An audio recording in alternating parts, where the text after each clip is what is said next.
I'm Elisabeth Scholen. I'm the CEO of ECBM. We've been at the LoRaWAN Things Conference for I don't know how many years now. We're basically a fixture at this. And I'm very, very happy to join this event as well.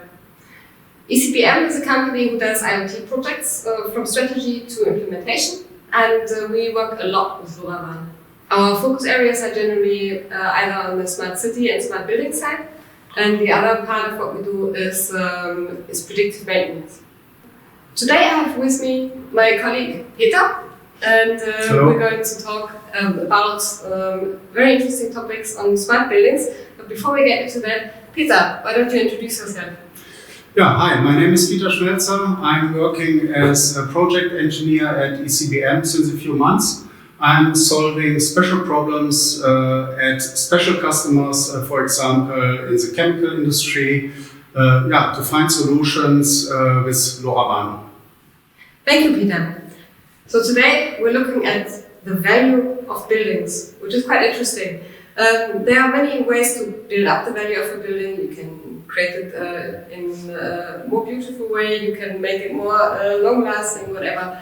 But it's very easy to lose value in your buildings as well. So today is about how you avoid losing value to things like mold, rust, or legionella. These are generally big problems, especially in buildings that are rented out to multiple parties, because the people who live in the building or use the building are not the same people who own the building. And so there's generally, the people who live there don't really care as much about the building as if it was their own. So they don't always control what they would have to control to find the mold or the reasons for mold. They don't always treat it like they could. And so as the owner of one of those buildings, you have to have means to check and to avoid rust and mold and legionella. As the owner of a residential building, you can't afford gaining a reputation of people becoming ill when they live in the building. Also, repairing a building is quite expensive once you actually have mold in the walls of the building. Same applies to rust. Rust is usually at the core of a building. Rust happens a lot more in commercial buildings than residential buildings, but repairing something which is at the core of the building or on the walls of the building is very, very expensive. And when it comes to legionella, you have legal obligations to avoid legionella in your buildings and to protect the people who live and work in your buildings. So there are a lot of statistics about how much money it costs you if you have problems like this. The value of a building with mold can reduce up to 15%.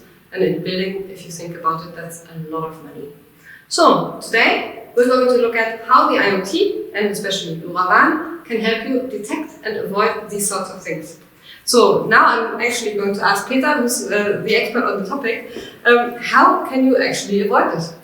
Yeah, thanks, Elisabeth. There are three different areas to detect and to avoid rust, mold, and legionella. The topic for rust is corrosion. Rust is a corrosion product formed from iron or steel by oxidation with oxygen in the presence of water. You need at least 1% of water to get corrosion. Rust is porous and does not protect against further decomposition, unlike the oxide layer of the metallic materials. This can be steel in a building, this can be pipes, water pipes, and so on, pipelines, oil, gas, not in a building, but outside a building. And mold develops in buildings where plaster is installed and humidity prevails. In microbiology, molds, visibly also called mildews, are systematically heterogeneous group of filamentous fungi. A prerequisite for the formation and spread of a mold infestation is generally a sufficient supply of moisture, either on the infested substance itself in form of regular condensation or through significantly increased air humidity. The cause of mold indoors is high humidity. This can be due to condensation, insufficient ventilation, or still existing building moisture. The consequences of mold infestation in buildings range from the destruction of individual building components. Legionella develop in areas with a poor isolation of pipes, where cold pipes are too warm and warm or hot pipes are too cold. That sounds funny to me. Hot pipes too cold, cold pipes too hot. How does that work? Legionella are bacteria that cause various clinical pictures in humans, ranging from flu-like symptoms to severe pneumonia. Legionella develops in dead water pipes, little used water pipes, or poorly insulated water pipes. The temperature of cold water pipes should not exceed 25 degrees centigrade. The temperature of hot water pipes should not fall below 45 degrees centigrade. And if a pipe is poor isolated, the hot pipe can warm up the cold pipe. The problem with hot pipes is if they are too long and bad isolated, the temperature moves down on every meter, and at the end of the pipes, the temperature is not over 45 degrees centigrade, and then you have the problem that Legionella can develop. Yeah, okay. And I'm one of these people who actually drink water from a tap all the time. So then here I see me filling my glass and drinking a glass full of bacteria. Yes, that makes me very happy. Maybe not. So. Yeah, right. Yeah, so we have three problems. We have mold, which is in the walls and which is dependent on humidity quite a lot, but also has things to do with temperature. Then we have rust, which is based on corrosion. And which is really at the core of buildings in the steel beams. And then we have legionella, which is in the water. Oh dear, three problems. Yeah. Do we have three solutions as well? Yes, we have three solutions. For rust and pitting, we can use test devices with sacrificial anodes, which can measure how many rust appears in a pipe, and these devices have to change every year or every 2 years because they are sacrificial, but it's the best method to measure corrosion within pipes, for example. Okay. The same principle is used in pipelines, for example, where you have high temperatures, low temperatures, you have isolation, and if the isolation within the pipe, for example, is damaged a little bit, rust and pitting can appear. And these sensors can measure this. Okay. For corrosion and rust. Okay, so that's about rust. Humidity, to me, initially sounded really easy because every other sensor has a tiny little humidity sensor already built in, and it's basically when you start working with IoT, the first sensor you use is a temperature and humidity sensor. So I would just say put a cheap one in the rooms and you have no mold problem at all. Is that right? No, absolutely not. Mold develops if you have high humidity. For example, in a room where a plaster is on the wall, and you have to measure the temperature difference between the connected air within the room and the temperature of the wall. And the Fraunhofer Institute has developed a special sensor for this. The sensor measures the connective heat transfer coefficient, which detects condensation on the wall. And with AI, you are now able to calculate if mold will occur or develop or not. Okay, so what is this complicated coefficient? This is a really, really complex formula which the Fraunhofer Institute developed. To talk about this formula, this format is absolutely too short. Okay, so for the technical specialists out there, if you want to understand the details of how this coefficient works, please come back to us after this workshop. We're looking forward to discussing it in detail with you. But it's not for now.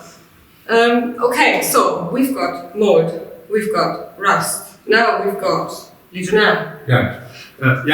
Legionella develops or occurs, as I said earlier, if the pipes have not the right temperature. The best or easiest solution is to measure the temperature on different areas in the building, on the pipes. And another point, very important point, is that you have to avoid that you have dead pipes within the building. For example, if you have pipes in an empty floor, where no one uses water, it's possible that legionella will develop in these pipes. Mm-hmm. And so it's very important that you clean these pipes, or you have a sensor which detects how many water is used in this floor or area, to use together with AI to calculate if it's possible that you will develop legionella. How long does it take for legionella to develop in a dead pipe? Do you know that?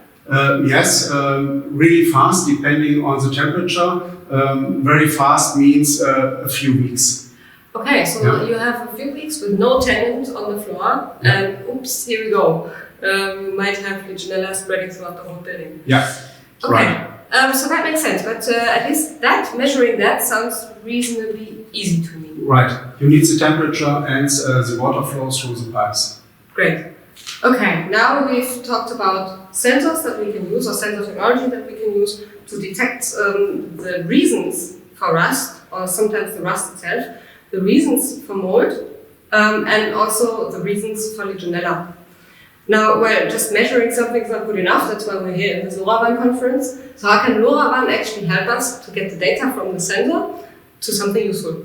Yeah, it's a very, very easy answer, because through the low frequency of LoRa, you have a very wide area where the sensor signals are sent to, and you do not need to put cables into the walls and through the whole building to connect every sensor.